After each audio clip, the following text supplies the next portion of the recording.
नमस्कार, आप देख रहे हैं वर्तमान युग और मैं हूं आपके साथ अंजलि। तो चलिए शुरुआत करते हैं आज की प्रमुख खबर से। मुख्तार के दुश्मन ब्रजेश सिंह को एनडीए से लड़ाना चाहते हैं राजभर, बीजेपी ने दी सख्त प्रतिक्रिया।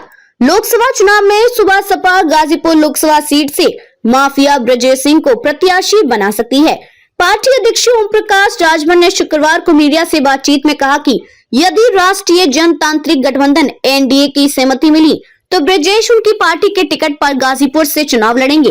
उनके इस बयान के बाद बीजेपी की तरफ से प्रतिक्रिया आई है। भाजपा प्रदेश अध्यक्ष भूपेंद्र सिंह चौधरी ने कहा कि भाजपा में किस सीट से कौन चुनाव लड़ेगा, इसका निर्णय पार्टी का पार्लियामेंट्री बोर्ड तय करेगा। बोर्ड के निर्णय के बाद ही आगे की कार्रवाई होगी। कोई एक व्यक्ति टिकट का फैसला नहीं लेता। राजभर ने कहा कि ब्रजेश की भाजपा नेताओं से टिकट को लेकर बात चल रही है। यदि सहमति बन गई तो ब्रजेश गाजीपुर से सुपा सपा के टिकट पर चुनाव लड़ेंगे।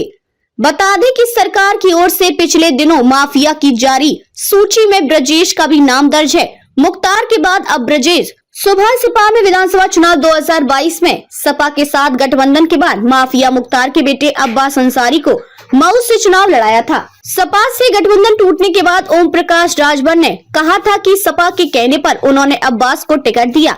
अब लोकसभा चुनाव में राजभर मुख्तार के सबसे बड़े दुश्मन ब्रजेश सिंह को गाजीपुर से चुनाव लड़ाने की तैयारी कर रहे हैं। गाजीपुर से माफिया मुख्तार के भाई अफजाल अंसारी सांसद थे। 2019 लोकसभा चुनाव में उन्होंने बसपा के टिकट से चुनाव लड़कर भाजपा के मनोज सिन्हा को हराया था, लेकिन अफजाल को सजा होने से उनकी लोकसभा सदस्यता रद्द हो गई है। गाजीपुर में उपचुनाव नहीं हुआ है। इस सीट को भी मुख्तार का गढ़ माना जाता है, इसलिए बनी संभावना।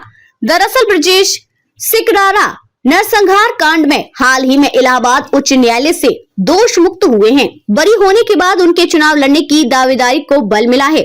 ब्रजेश की पत्नी अन्नपूर्णा सिंह विधान परिषद में स्थानीय निकाय क्षेत्र की वाराणसी भदोही चंदौली सीट से निर्दलीय सदस्य हैं।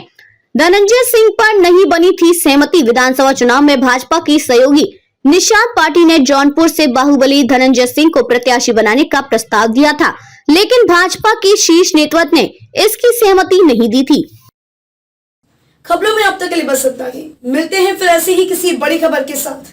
तब तक के लिए नमस्कार और देखते रहिए वर्तमान युग, वर्तमान का सच।